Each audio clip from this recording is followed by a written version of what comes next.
So, good evening, everyone. Let us start our discussion on retrofitting and rehabilitation of civil infrastructure for a 7 week lecture discussion.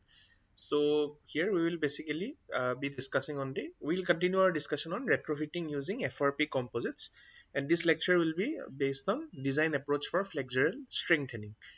So, if you remember, in the last week's lecture, we basically studied the design considerations for FRP strengthened members, that is, strengthening limits, strength and serviceability requirements, and FRP strength reduction factors.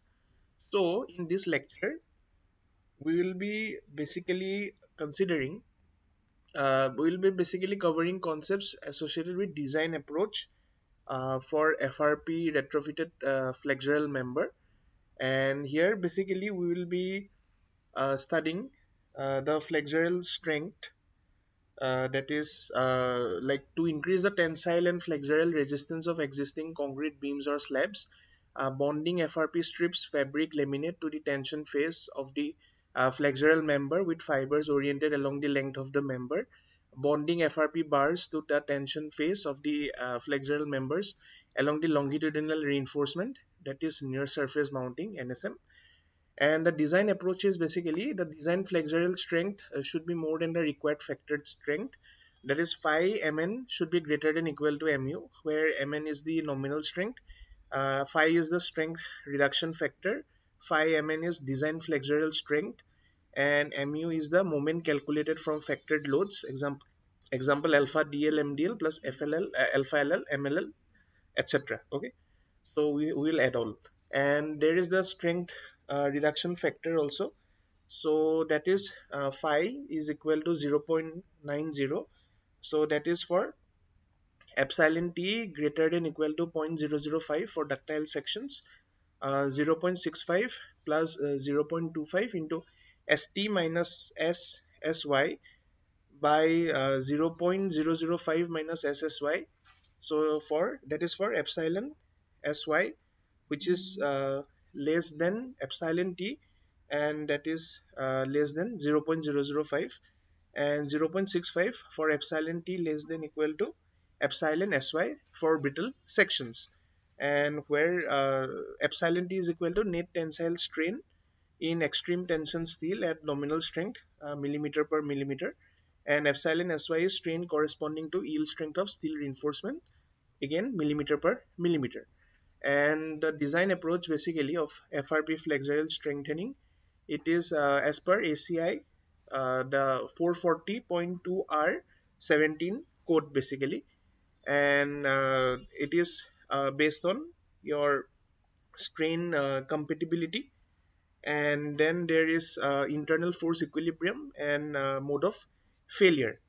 So for the case of your flexural failure modes, it includes crushing of concrete in compression before yielding of steel, and then there is yielding of steel in tension followed by concrete crushing, and then yielding of steel in tension followed by rupture of FRP laminates, debonding of FRP from concrete substrate, and shear or tension delamination of concrete cover.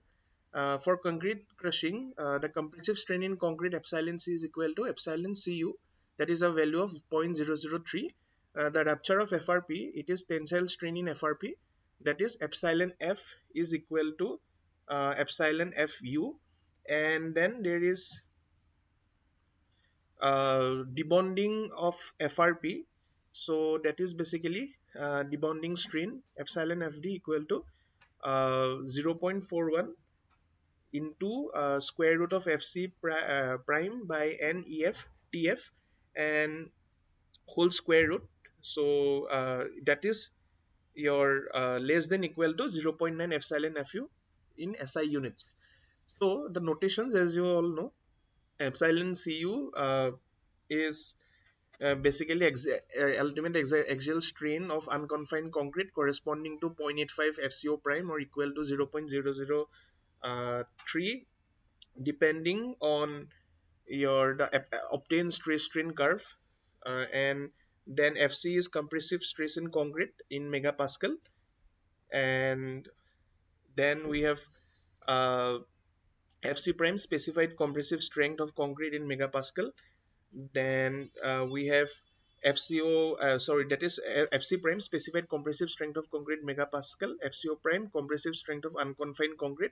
So that is equal to 0.85 FC prime in megapascal. And then epsilon Fu, which is ultimate rupture strain of FRP reinforcement. So that is in millimeter per millimeter. So after that we have N, which is the number of FRP plies, and then we have EF, which is elastic modulus of FRP in megapascal, and TF, which is thickness of FRP millimeter. So if we see here, uh, so this is the failure modes of uh, your FRP strengthened members taken from a literature. So here you can see that there is FRP rupture, and then there is crushing of uh, your crushing of concrete, and then crushing of compressive concrete, then shear failure, concrete cover separation, and interfacial debonding. And then we have F, which is the intermediate flexural crack induced interfacial debonding, and G, intermediate flexural shear crack induced interfacial debonding. And then we have debonding and delamination. And after that, if you see here for the FRP system, it shows the behavior of flexural member and having bonded reinforcement at soffit. And basically, soffit is basically the under part of any structural member. Okay, so the below part, it is basically the soffit. Okay, and then there is your debonding initiated by flexure and or shear cracks, and cover delamination initiated at curtailment of bonded FRP reinforcement. So the assumptions, uh, for design of flexural strength, so design calculations are based on dimensions, internal reinforcing steel arrangement, and material properties of the existing member to be strengthened, and plane section before loading remains plane after loading, so that we can use the mechanics of these sections. And so basically the similarity equations. And then no relative slip between external FRP reinforcement and concrete. Shear deformation within the adhesive layer is neglected, very thin layer. And then tensile strength of concrete is neglected. Maximum compressive strain of concrete is 0.003, and FRP reinforcement has linear elastic stress strain relationship. So if you see here, this section shows the internal strain and stress distribution for a your for a rectangular section under flexure at ultimate limit state. So here, because we have assumed that plane section remains plane, so using that your assumption, we can find out the various values of the your parameters. Okay, so say for example, where is the neutral axis, what is the strain at the ends, by knowing the other values. Okay, and then if you see the strain in FRP, okay, so that is epsilon Fe, which is equal to epsilon Cu and into dF minus C by C minus epsilon Bi, which is less than equal to epsilon Fd. And stress in FRP, epsilon Fe is equal to EF epsilon Fe. So the stress strain distribution under flexure, strain in reinforcing steel, epsilon S is equal to epsilon Fe plus epsilon Bi into d minus C in by dF minus C. Stress in steel, Fs is equal to Es epsilon S less than equal to Fy. Equating the forces, Fc equal to Fs plus Ff, where Fs equal to As Fs, Ff equal to Af Fe, and Fc equal to alpha 1 into Fc prime beta 1 into Bc. Neutral axis, that is C into ASFS plus AFFFE by alpha 1 FC prime into beta 1 B. And the notations are as follows, where epsilon Fe is equal to effective strain in FRP reinforcement attended failure. DF is effective depth of FRP flexural reinforcement. C is the distance from extreme compression fiber to the neutral axis. Epsilon Bi is strain in concrete substrate at the time of FRP installation. Epsilon S is equal to strain in steel reinforcement. B is width of compression face of member. EF is tensile modulus of elasticity of FRP. FFA is effective stress in the FRP, stress attend at section failure.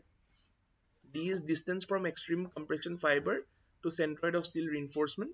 Fs is stress in steel reinforcement. Es is modulus of elasticity of steel. Epsilon is a strain in steel reinforcement. Fy is specified yield strength of steel reinforcement. As is area of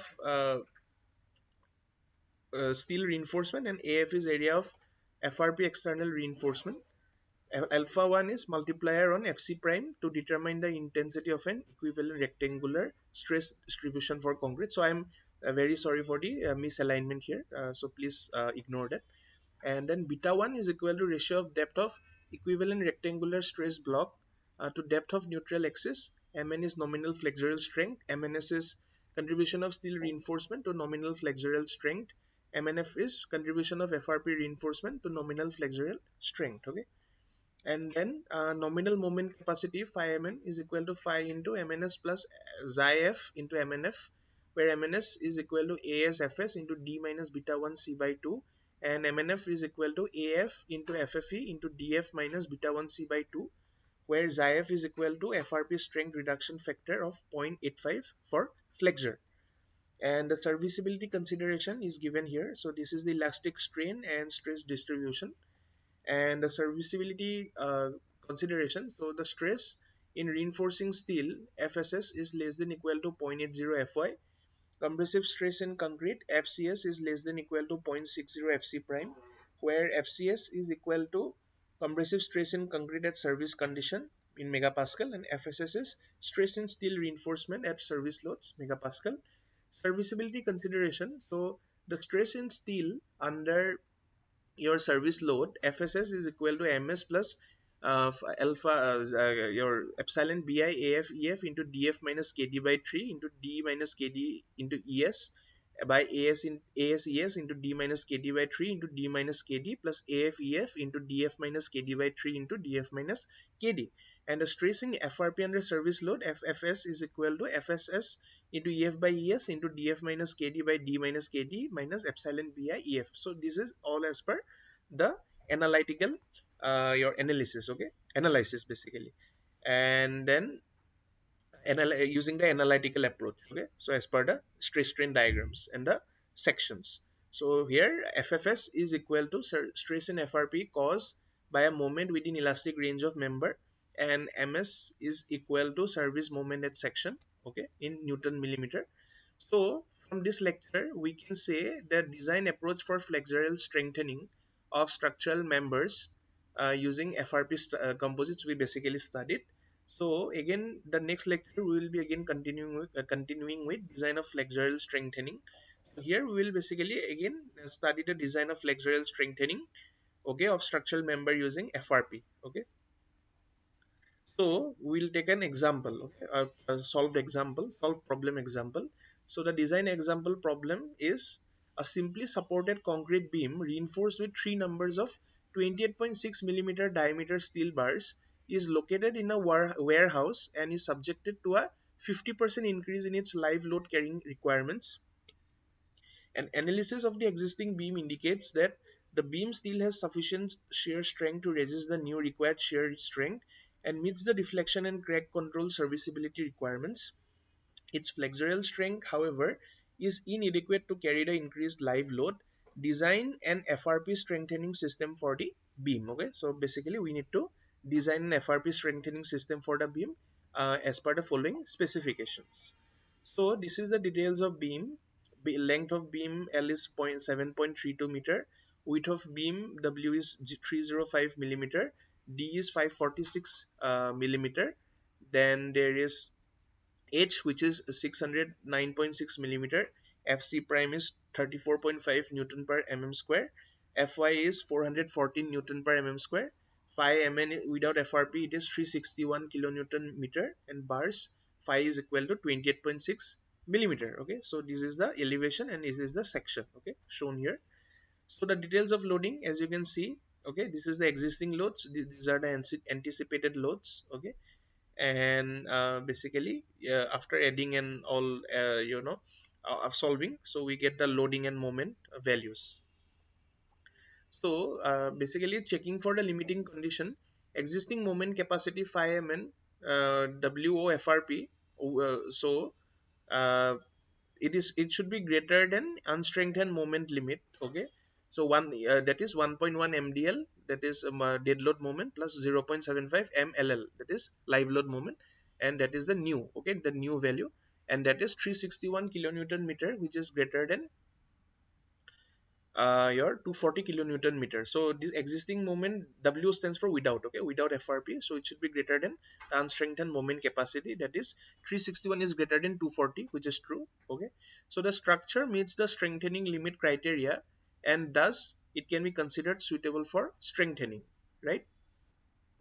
So for strengthening of the existing beam, two numbers of 305 mm wide and 7-meter long CFRP plies are considered as external tensile reinforcement to be attached at the soffit of the beam. Properties of CFRP strip. Okay, so thickness per ply TF is 1.02 millimeter. Ultimate tensile strength FFU is 621 Newton per mm square. Rupture strain epsilon FU is 0.015 millimeter per millimeter, and modulus of elasticity of FRP laminate EF is 37,000 megapascal. Okay, so the first step will be the estimation of design material properties for CFRP. So considering an environmental reduction factor CE of 0.95 for interior exposure, so FFU is equal to CE into FFU prime, where FFU prime is your star is equal to ultimate tensile strength of CFRP, and epsilon FU is equal to CE epsilon FU star, where epsilon FU star is ultimate rupture strain of CFRP. So FFU is equal to 0.95 into 621 Newton per mm square, which is 590 Newton per mm square, and epsilon FU is 0.95 into 0.015 millimeter per millimeter, which is 0.0142 millimeter per millimeter. So area of CFRP plies AF is NTFWF, where AF is equal to 2 plies into 1.02 millimeter per ply into 305 millimeter, that is 619 millimeter square. The second step will be the properties of materials. So the concrete elastic modulus EC is 4700 square root of FC prime. So in the case of concrete, it is 5000 square root of FCK, right? So here basically it is here this for 4700 square root of FC prime in Newton per millimeter square, and basically your EC is 4700 square root of 34.5, which comes out to be 27,600 megapascal, and the area of steel reinforcement AS is 3 into 645 millimeter square, which comes out to be 1935 mm square. Okay, so the third step is determination of existing state of strain on the soffit, and assuming the beam is cracked and the only load acting on the beam at the time of FRP installation is the dead load, epsilon BI is equal to MDL into DF minus KD by ICR EC, where MDL is basically equal to dead load moment, and ICR is moment of inertia of crack section transformed to concrete. So if you can see here, the D value is 546 mm, B is 305 mm, and this is X equal to KD. So this is as similar to the concrete reinforced concrete design, right? So here NS is equal to ES by EC. So this was as per the this there were two methods, if you remember. One was our working stress method and the limit state. So this is basically like the working stress. Okay, as per the reinforced concrete design. So N is equal to ES by EC, which is 200 kilonewton per millimeter square by 27.6 kilonewton per mm square, which is 7.196. That is X equal to KD equal to 182.245 mm. So K equal to 0.334. So bx into x by 2 equal to nas into d minus x. So it is like compatibility of moment area, right? So if you see that, so it is 305x into x by 2 equal to 7.196 into 1935 into 546 minus x. So solving, we get x value as 182.245 millimeter, and so ICR, that is a critical moment of inertia, that is equal to bx cube by 12 plus bx into x by 2 whole square plus nas into d minus x whole square, that is equal to 2471 into 10 to the power 6 millimeter to the power 4, and epsilon bi is equal to 97.6 kilonewton per millimeter into 609.6 millimeter minus 0.334 3 into 546.1 millimeter, and divided by 2471 into 10 to the power 6 millimeter to the power 4 into 27.6 kilonewton per millimeter square, right? So that the value basically comes out to be 0.00061, the epsilon bi value. And the fourth step is determination of FRP design strain.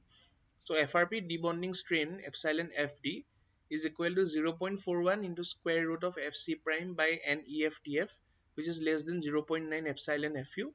Epsilon FD is equal to 0.41 into square root 34.5 megapascal by 2 into 37,000 mega Newton per mm cube into 1.02 millimeter. Okay, so that is equal to 0.009.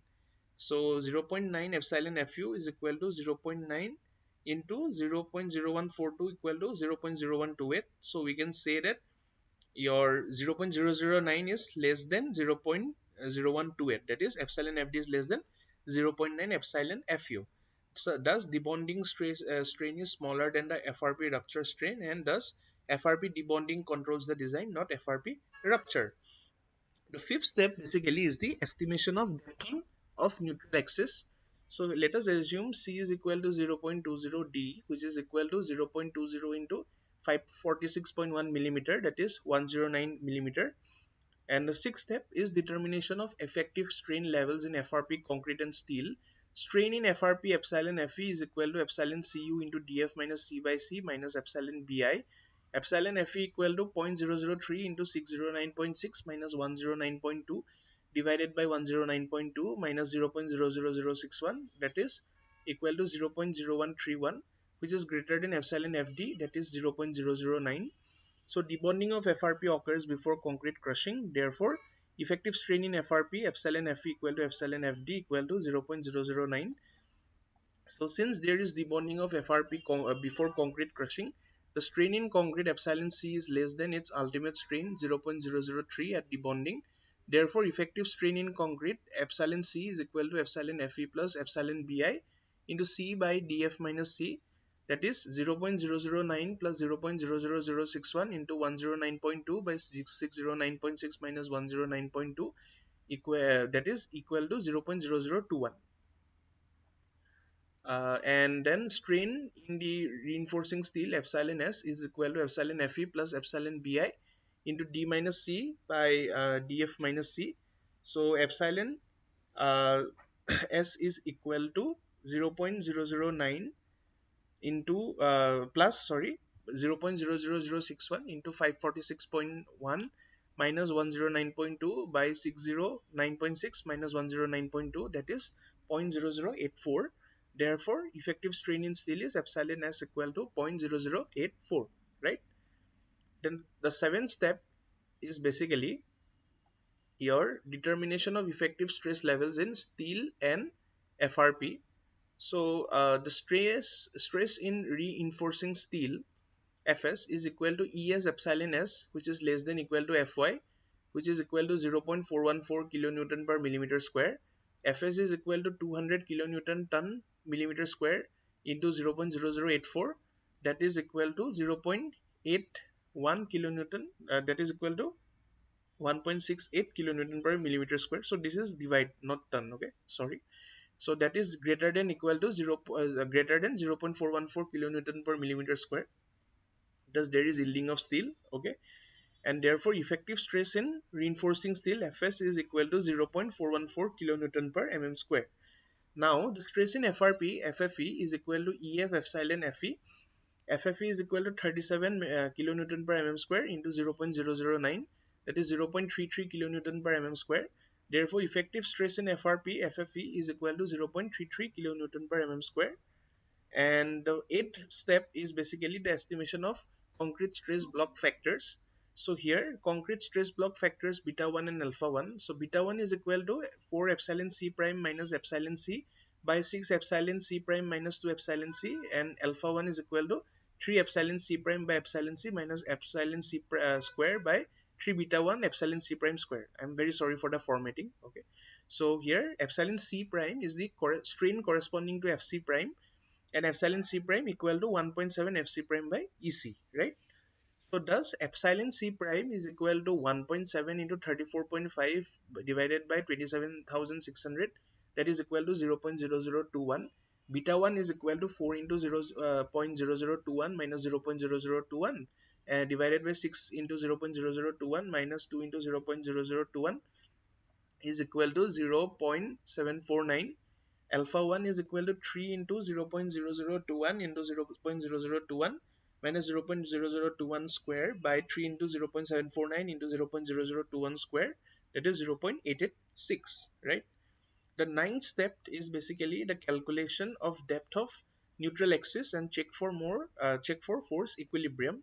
So force equilibrium to be verified by checking the neutral axis depth c. So c is equal to ASFS plus AFFE divided by alpha 1 fc prime into beta 1 b, and C is equal to 1935.48 millimeter square into 414 Newton per mm square plus 619 millimeter square into 330 Newton per mm square divided by 0.886 into 34.5 megapascal into 0.749 into 304.8 millimeter. So C is equal to 149 mm and it is not equal to 109 millimeter. The 10th step basically is to adjust C until force equilibrium is reached. Okay, so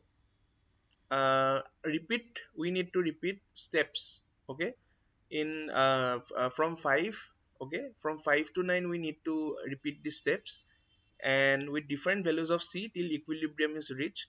After several trial and error, equilibrium is reached for epsilon s is equal to 0.0083, fs is equal to fy equal to 414 Newton per mm square, and beta 1 is equal to 0.786, alpha 1 equal to 0.928, and ffd equal to 330 megapascal.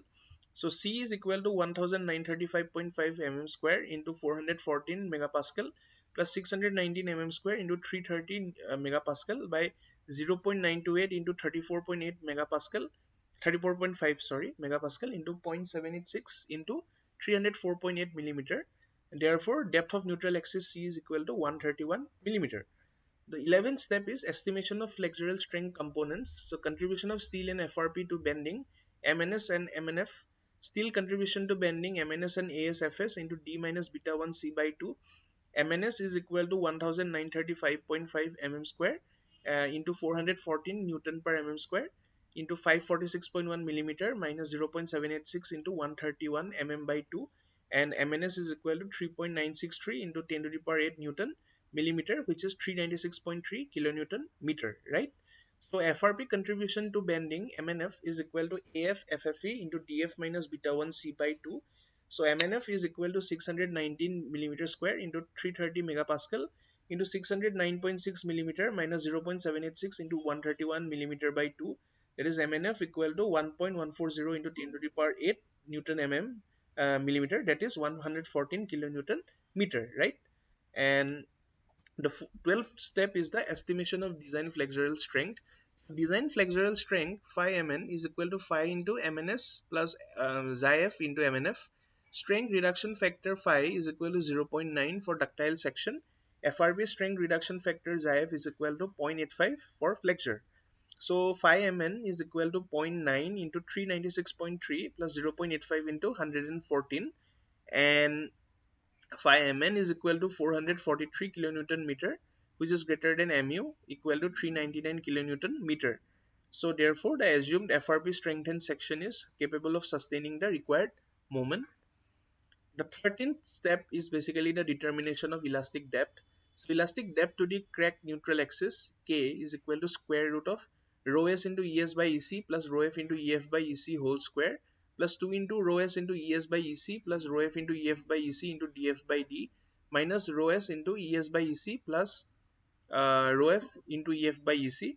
So by solving we get K equal to 0.343, where rho s is steel reinforcement ratio and rho f is FRP reinforcement ratio. So thus KD equal to 0.343 into 546.1 millimeter, that is 187 mm. And the 14th step basically, that is the check, okay, for service stresses in steel and FRP. So stress in steel under service load FSS is equal to ms plus epsilon bi into AFEF into df minus kd by 3 into d minus kd into s divided by ASES into d minus kd by 3 into d minus kd plus AFEF into df minus kd by 3 into df minus kd. By solving, FSS is equal to 279 megapascal, which is less than equal to 0.80 into 410 megapascal, and that is equal to 330 megapascal, right? So stress level in reinforcing steel is within recommended limit.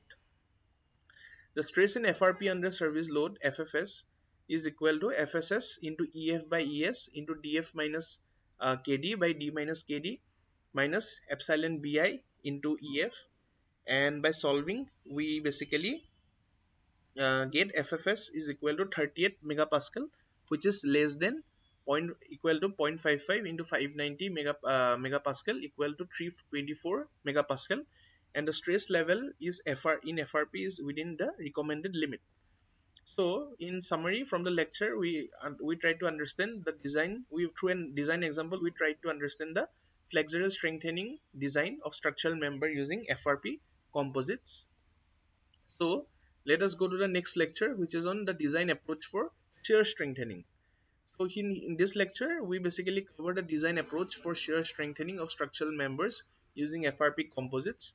And the shear strengthening is used for increasing the shear resistance of existing concrete members, partial or complete wrapping of the members with FRP strips or fabric, orienting fibers transverse to the axis of the member or perpendicular to the potential shear cracks. So this is a different wrapping scheme with FRP. There is completely wrap, three side wrap, that is U wrap, or two sides wrap, and a different wrapping pattern with FRP. Okay. So the shear strength of FRP is strengthened concrete member 5Vn is equal to 5 into Vc plus Vs plus Jf into Vf, and Vc is equal to shear contribution of concrete, Vs is equal to shear contribution of steel, and Vf is shear contribution of FRP, and the shear strength reduction factor for shear phi equal to 0.75. The additional reduction factors for FRP completely wrap scheme JIF equal to 0.95, 2 and 3 sided schemes JIF equal to 0.85, right? The shear contribution of FRP VF is equal to AF V into FFE into sin alpha plus cos alpha into DFV by SF, and the area of FRP for rectangular sections AFV equal to 2 NTF into WF. For circular sections DFV is taken as 0.8 times the diameter of the section, which is AFV equal to pi by 2 into NTF into WF, right? So these are the notations, as you can see, similar to the previous cases. So the design approach is such that the tensile stress in FRP, FFE is equal to epsilon Fe into EF. Effective maximum strain in FRP for complete wrap members, epsilon Fe equal to 0.004 less than equal to 0.75 epsilon Fu. That is for Priestley and others 1996, taken from this literature. For 2 by 3 sided bonded wrap members, epsilon Fe equal to Kv into epsilon Fu, which is less than equal to 0.004. That is as per Triante-Philo 1998, and Kv is equal to bond reduction coefficient for shear. Okay. So the bond reduction coefficient Kv is equal to K1 K2 Le by 11,900 epsilon Fu, which is less than equal to 0.75 in SI units, and active bond length Le is equal to 23,300 by NTF EF into whole to the power 0.58 in SI units. So that has been taken from a literature in 1998, which was headed by Khalifa and his team. Okay. So here K1 is modification factor applied to Kv to account for concrete strength. K2 is modification factor applied to Kv to account for the wrapping scheme. And the modification factors K1 and K2, so there as such K1 is equal to Fc prime by 27 whole to the power 2 by 3. K2 is equal to DFV minus Le by DFV for U reps, and DFV minus 2Le by DFV for two-sided bond, and total shear reinforcement Vs plus Vf is less than equal to 0.66 square root of Fc prime into BWD in SI units. So these are the notations basically used here. And so in this lecture we basically tried to understand the shear strengthening of structural members using FRP composites. Now we'll basically take an example. Okay, so we'll basically see this through an example how to design for shear strengthening for FRP members. So design of shear strengthening of structural members using FRP. So the example, the problem is, the question is, a reinforced concrete T-beam, a reinforced concrete T-beam that is located inside often your office building is subjected to an increase in its live load carrying requirements. In analysis of the existing beam, an analysis of the existing beam indicates that the beam is still satisfactory for flexural strength. However, its shear strength is inadequate to carry the increased live load. Design an FRP shear strengthening system for the beam. Okay, so these are the details of loading. So the concrete compressive strength is existing 20.7 megapascal. Nominal shear strength provided by concrete is 196.6 kilonewton.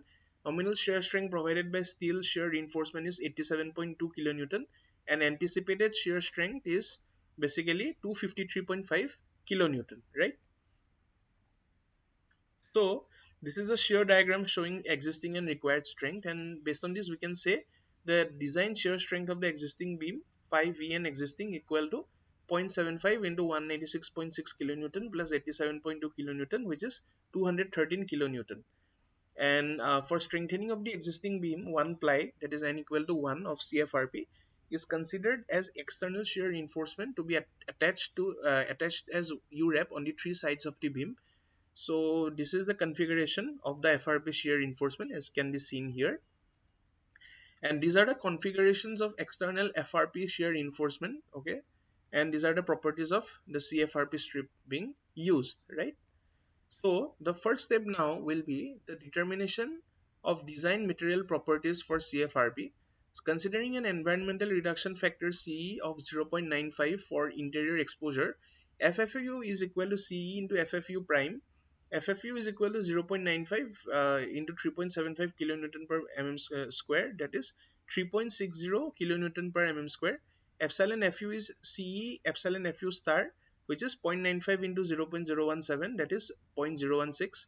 So FFU star is ultimate tensile strength of CFRP, and epsilon FU star is ultimate rupture strain of CFRP. The second step basically is the estimation of effective strain level in FRP shear reinforcement.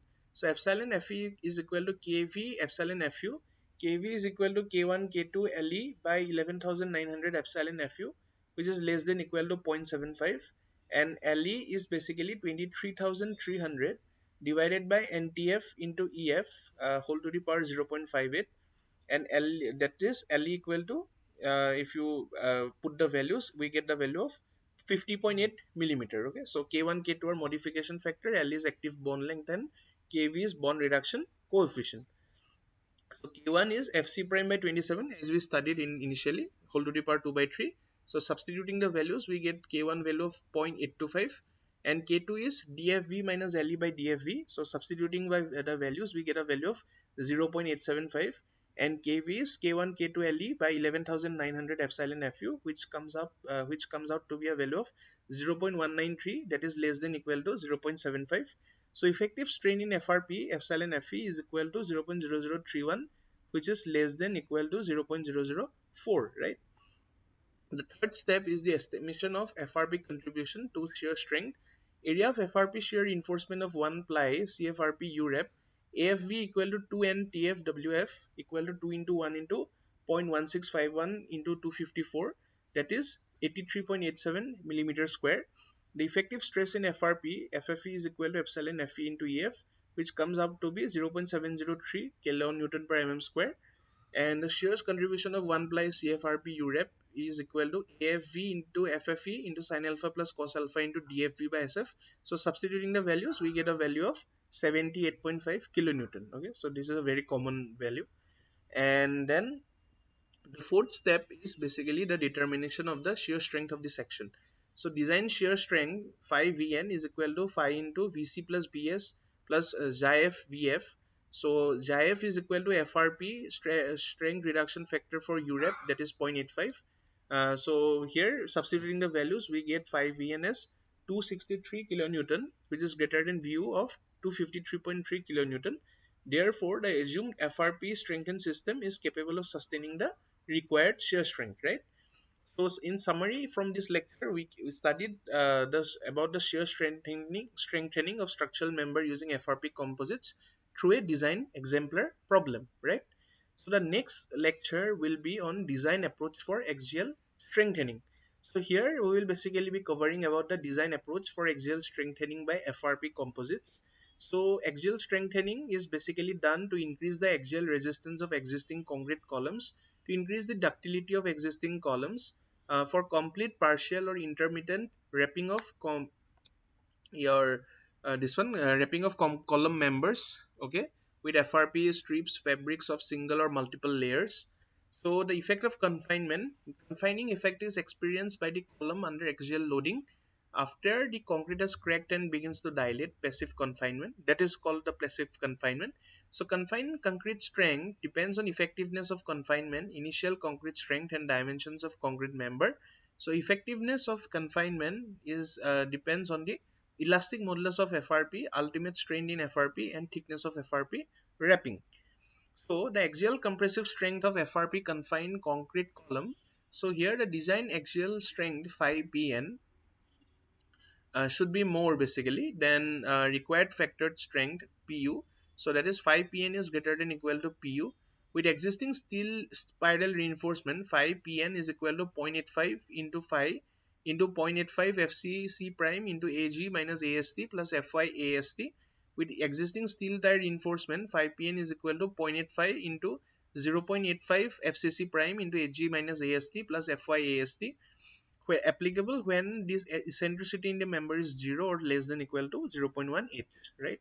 So these are the notations used here for the axial strengthening of using FRP.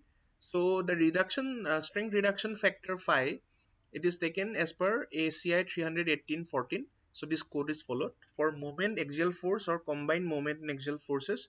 So and the net tensile strain epsilon t, if it is less than equal to epsilon ty, okay, so a net tensile strain during yielding, so if it is less than that classification, it is compression controlled, okay. And here basically types of transverse reinforcement, there are two, one is spiral and other. So the strength reduction factor for spiral is 0.75 and other is 0.65.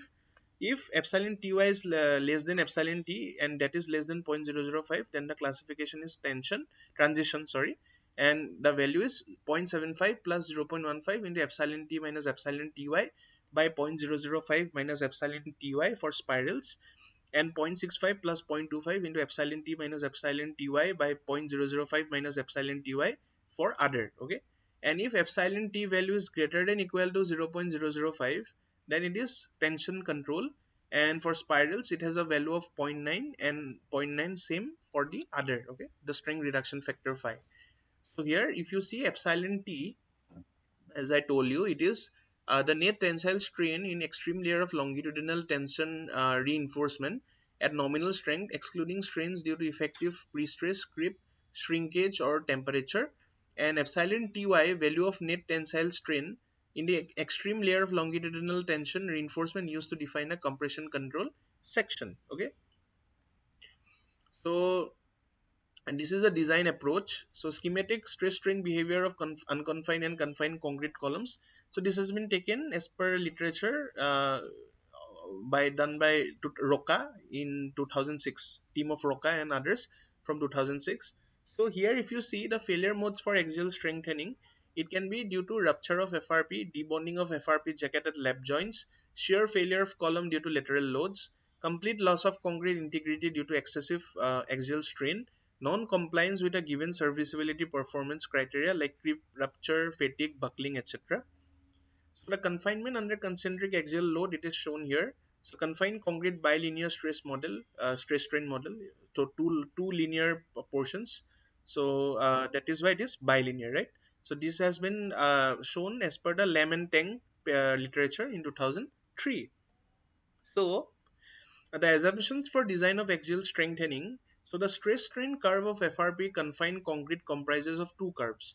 The first being a parabolic curve and the second being a linear line with a slope of E2. The unconfined concrete modulus of elasticity is represented as the slope of the first parabolic curve at epsilon c equal to 0. Only minor effects of the influence of FRP are present in the first parabolic curve. Transition from the first curve to the second curve is smooth. The ultimate confined concrete strain and the confined compressive strength are the end point of the second curve. Okay, so these are the some of the assumptions. And basically, if you see the confinement under concentric axial load, it is given here, and the limiting confined strength of concrete. Okay, so FC prime K, so it is 70 megapascal as per this literature, and these are the notations used basically in the literature. And the design approach, so maximum confined concrete compressive strength, basically FCC prime, so that is equal to FC prime plus epsilon f into 3.3 Ka FL. Maximum lateral confining pressure FL equal to 2 EF NTF epsilon FE by D, and effective strain in FRP epsilon FE equal to Ks epsilon FU. So that is as per ACI 440.2R17. So K alpha is equal to efficiency factor due to geometry. K is equal to strain efficiency factor, which ranges between 0.55 and 0.61. And epsilon Fu is design rupture strain of FRP reinforcement. TF is thickness of the FRP sheet. N is a number of FRP plies. Xi F is equal to additional strength reduction factor of 0.95. So the maximum compressive strain in confined concrete, epsilon CCU is equal to epsilon C prime into 1.50 plus 12 kb into FL by FC prime into epsilon FE by epsilon C prime into whole to the power 0.45, which is less than equal to 0.01. And to prevent excessive cracking and resulting loss of concrete integrity, epsilon CCU is less than equal to 0.01.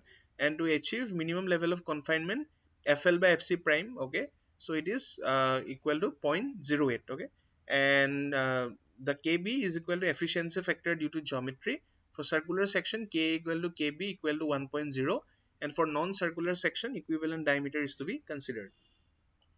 So for non-circular section, equivalent diameter capital D is equal to square root b square plus h square, and h by 2 h by b. Okay, so that is basically h by b k into 2, and this hk is 900 mm, bk is 900 mm, and this value is 2 h by b value. And efficiency factors due to geometry, your this is K is equal to AE by AC into B by H whole square, and KB is AE by AC into H by B whole to the power 0.5, and this is the equivalent circular cross section as per ACI 440.2 R17. And efficiency factors due to geometry, A by AC is equal to 1 minus B by H into H minus 2 RC whole square plus H by B into B minus 2 RC whole square divided by 3 AG minus rho G by 1 minus rho G, right? And this is the equivalent circular cross section H, B, capital D, effective confinement area.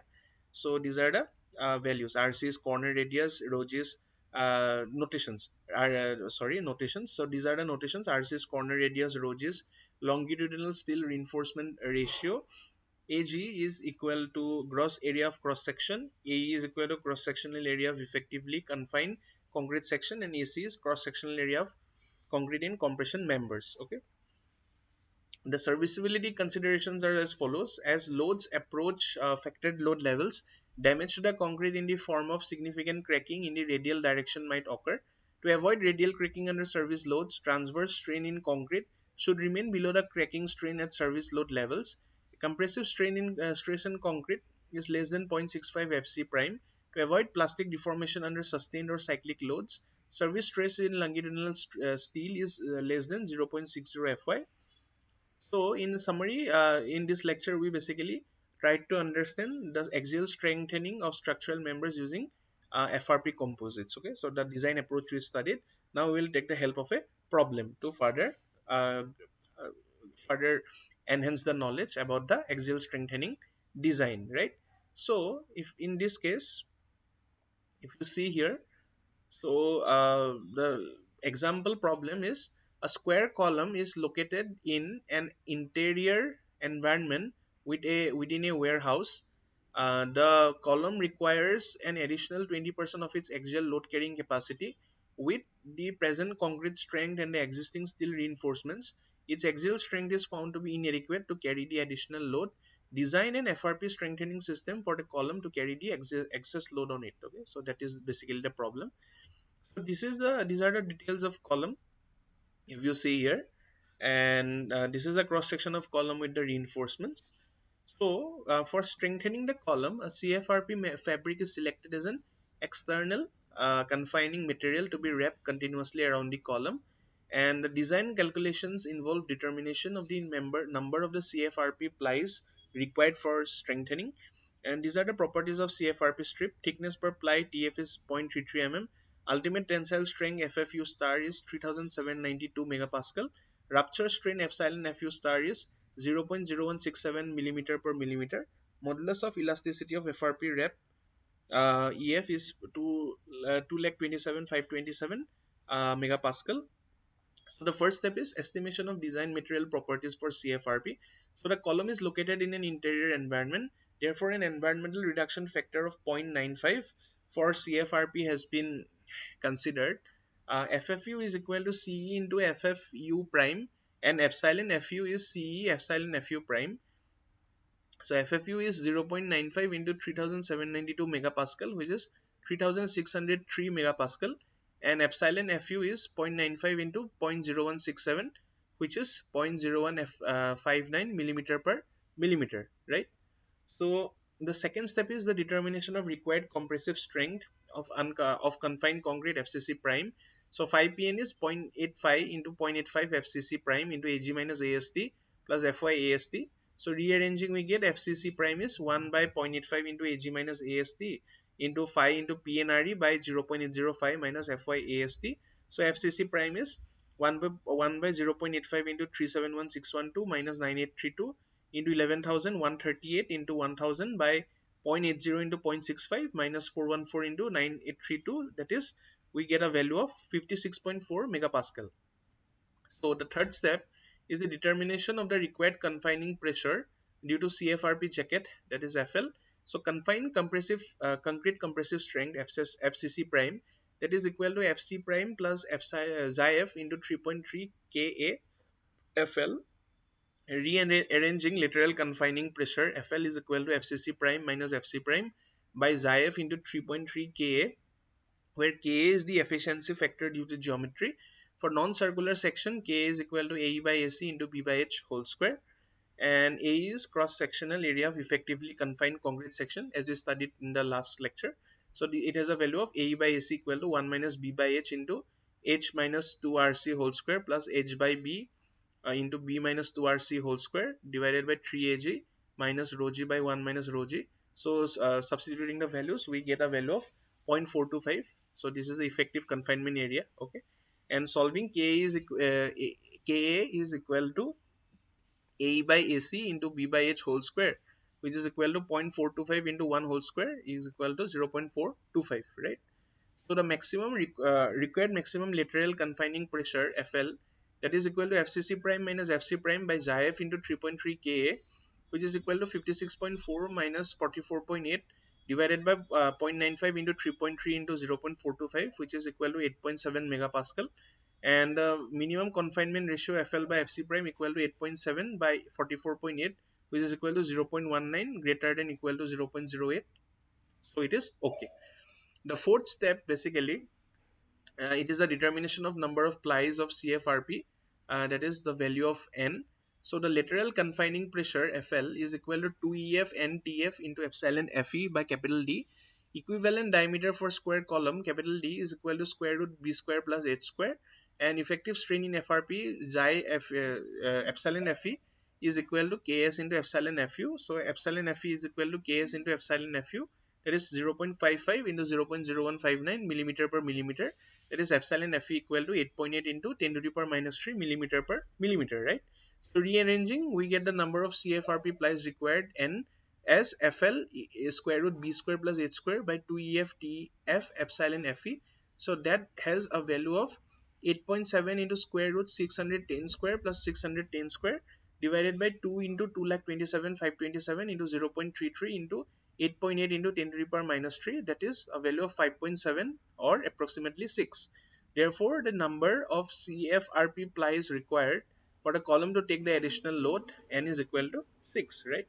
Fifth step is check for ultimate axial strain of confined concrete epsilon CCU, that is epsilon CCU equal to epsilon C prime into 1.50 plus 12 kb into FL by FC prime into epsilon FE by epsilon C prime whole to the power 0.45, which is less than equal to 0.001, where efficiency factor due to geometry kb, it is equal to AE by AC into H by B whole to the power 0.5. So KB is equal to AE by AC into H by B whole to the power 0.5, and that is equal to 0.425 into 1 whole to the power 0.5, which is equal to 0.425. Okay. So ultimate axial strain epsilon CCU is equal to 0.002 into 1.50 plus 12 into 0.425 into 8.3 by 44.8 into 8.8 into 10 to the power minus 3 by 0.002 whole to the power 0.45. So that is equal to 0.0067, which is less than 0.01. That is, the section is okay. Therefore, they assume CFRP confining system with 6 numbers of plies wrapped around a square column is capable of sustaining the required additional axial loading on it. Okay. So therefore, uh, we can say from the lecture that we studied we studied through an design example, a problem solved problem, the axial strengthening of structural member using FRP composites. So with this, we come to the end of the lecture discussion part. Now let us start the problem solving part. Okay. So the first question is, identify the correct options regarding the design of FRP retrofitted flexural member. Statement 1, crushing of concrete and compression happens before yielding of steel. Statement 2, strain in steel reinforcement depends on ultimate axial strain of unconfined concrete. So it out of this, what is correct? First is correct, option A. For 1 is correct, B 2 is correct, C both are correct, or D none of them is correct. So if you see, the first is crushing of concrete and compression happens before yielding of steel, so that is true. Crushing of concrete and compression before yielding of steel. And for your strain in steel reinforcement depends on ultimate axial strain of unconfined concrete, so that is true. Okay, so strain in reinforcing steel, that depends on the your ultimate axial strain of unconfined concrete. Okay, so it is a factor because epsilon F equal to epsilon Cu into df minus c minus df minus c by c minus epsilon bi, so it is a factor, so both are true. So C, both the statements are correct, is the right option. Okay. Second question. To design flexural strengthening of FRP retrofitted member, considered maximum compressive strain of concrete is as per ACI 440.2R17, A 0.002, B 0.003, C 0.0045, or D none of the above, which is the correct option. So, if you see the considered maximum compressive strain of concrete as per ACI 440.2R17 is 0.003. So, B is the correct option. So, if you see B, 0.003 is the correct option. Third question. To design shear strengthening of FRP retrofitted member, effective maximum strain in FRP should be dash design a rupture strain of FRP, A less than, B more than, C equal to, D none of the above. So if you see here, the effective maximum strain, okay, so effective maximum strain in your FRP, so in FRP effective maximum strain, it should be less than, okay, less than the design rupture strain of FRP. So this is the design rupture strain, so it is less than, so if it is less than 0.75 epsilon Fu, it is definitely less than epsilon Fu, right? So it should be less. Okay, so A less than is the right option. Okay. Fourth question. In the design of axial strengthening of FRP retrofitted member, maximum lateral confining pressure is directly proportional to A, design rupture strain of FRP reinforcement, B, thickness of the FRP sheet, C, number of FRP plies, or D, all of the above. So if you see here, the maximum lateral confining pressure FL is equal to 2EF NTF epsilon FE by capital D, right? So if you see here, your design rupture strain of FRP reinforcement, it is epsilon Fe. Okay, so that is proportional. Okay, and then thickness of the FRP sheet is TF, that is also proportional, and then there is number of FRP plies, so N, so that is also proportional. So all the three are proportional, so all of the above. Okay, so it is directly maximum lateral confining strain is directly proportional to D. All of the above is the right option. So if you see, D all of the above is the right option. Fifth question: in design of axial strengthening of FRP retrofitted axial member, design axial strength of a member with existing steel spiral reinforcement is dash. Design axial strength of a member with existing steel tie reinforcement.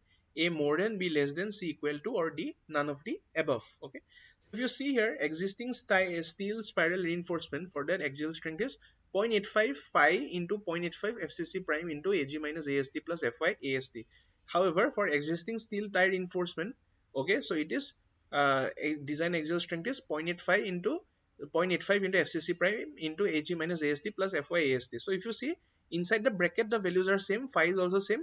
Only the difference is one is 0.85 and one is 0.8. Okay, so existing steel spiral reinforcement is more than steel tie reinforcement by a factor of 0.05. Okay, so existing steel spiral reinforcement is more than design steel axial strength of a member with existing steel tie reinforcement. It is more than. Okay, spiral is more than tie.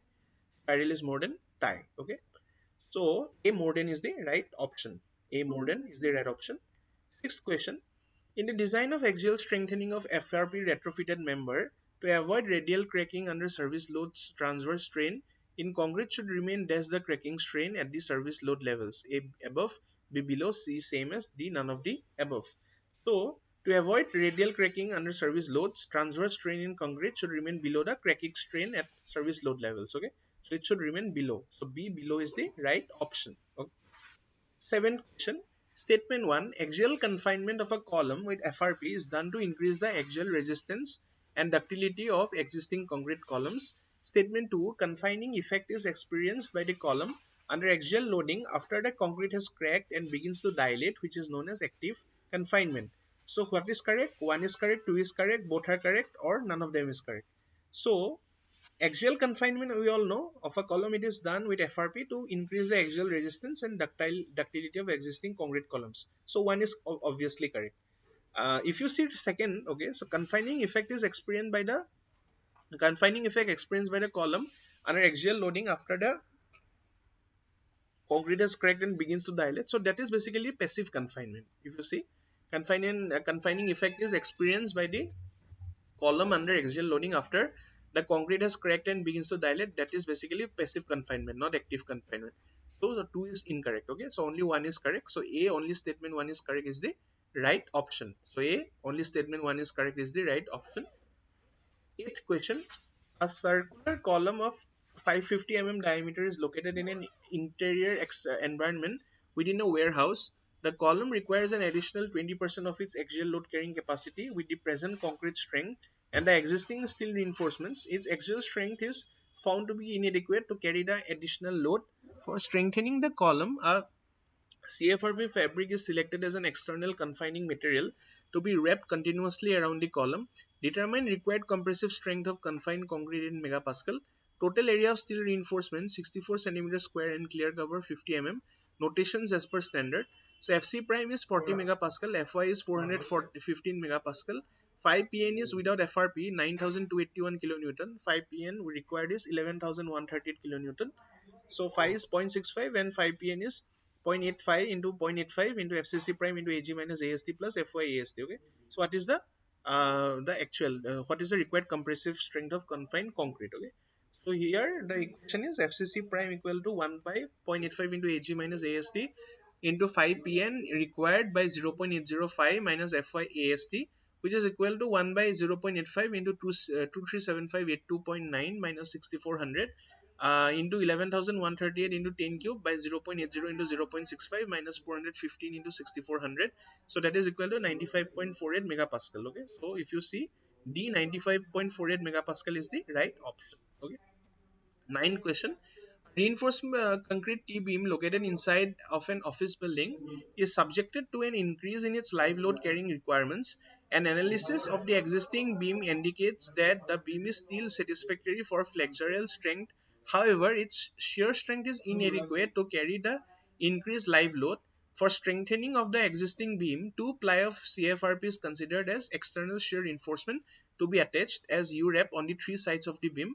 Properties of CFRP strip: concrete compressive strength 30 megapascal, thickness per ply 0.3 millimeter, ultimate tensile strength 3700 megapascal, rupture strain 0.017 millimeter per millimeter, and modulus of elasticity 2,50,000 megapascal, right? So what is the effective strain in FRP? Notations as per standard. So these are the equations basically. LE is equal to 23,300 by NTF EF whole to the power 0.58. Epsilon FE is KV epsilon FU. KV is equal to K1 K2 LE by 11,900 epsilon FU, which should be less than equal to 0.75. K1 is equal to FC prime by 27 whole to the power 2 by 3, and K2 is equal to DFV minus LE by DFV. Okay, so what is the right correct option? A 0.014, B 0.002, C 0.004, or D 0.02. So what is the right option? So if you see, epsilon Fe is equal to Kv epsilon Fu. Kv is equal to K1 K2 Le by 11,900 epsilon Fu, which should be less than equal to 0.75, right? So for that we need the value of Le, okay, and we need the value of K1 and K2, okay, and then we can find that, right? So if you see here, basically, so epsilon Fu value is 0.017, so it is from this rupture strain, so it has been given. So K1, let us initially find Le. So Le is 23,300 by NTF EF whole to the power 0.58, that is 23,300 by 2 into 0.3 into 2,50,000 whole to the power 0.58, that is 23.186. Then K1 is equal to FC prime by 27 whole to the power 2 by 3, that is 30 by 27 whole to the power 2 by 3, that is 1.07. And K2 is DFV minus LE by DFV, which is 400 minus 23.186 divided by 400, which is equal to 0.94. Okay, so this LE value is 23.186, we substituted. So getting all these values, we can now find the KV value, which is equal to 1.07 into 0.94 into 23.186 divided by 11,900 into 0.017, the given value. So that comes out to be 0.115, which is less than equal to 0.75. Okay, so that is okay. So therefore KV we know, epsilon Fu we know, that is 0.017. So let us find the Fe value, epsilon Fe, that is basically the this one, effective strain in FRP. So the effective strain in FRP is 0.115 into 0.017, that is 0.002. Okay, so that is B. B 0.002 is the right option. Second question: a CFRP fabric has elastic modulus of 415 gigapascal and ultimate rupture strain is 0.048. The CFRP is used to retrofit a beam situated in an aggressive environment. The design flexural strength of the CFRP in megapascal is A 16,932, B 23,860, C 20,100, and D 21,350. So out of this, which is the right option? So EF is 4,50,000 megapascal given. Epsilon Fu star is 0.048, that is also given. And EF we know it is FFU by epsilon Fu. Okay, so that comes out to be 4,15,000, and because EF is 4,15,000, so substituting we get FFU is equal to 4,15,000 into epsilon Fu. So epsilon Fu is equal to CE into epsilon Fu star, right? So CE value is 0.85, epsilon Fu star is 0.048, right? So substituting the values, we get FFU equal to 4,15,000 into 0.85 into 0.048, which comes out to be a value of 16,932 megapascal, right? So A 16,932 megapascal is the right option. Okay. So with this, we come to end of this week's discussion. So let us meet next week for the upcoming class 8 lecture and problem solving discussion. So with this, I would like to end today's discussion. Thank you.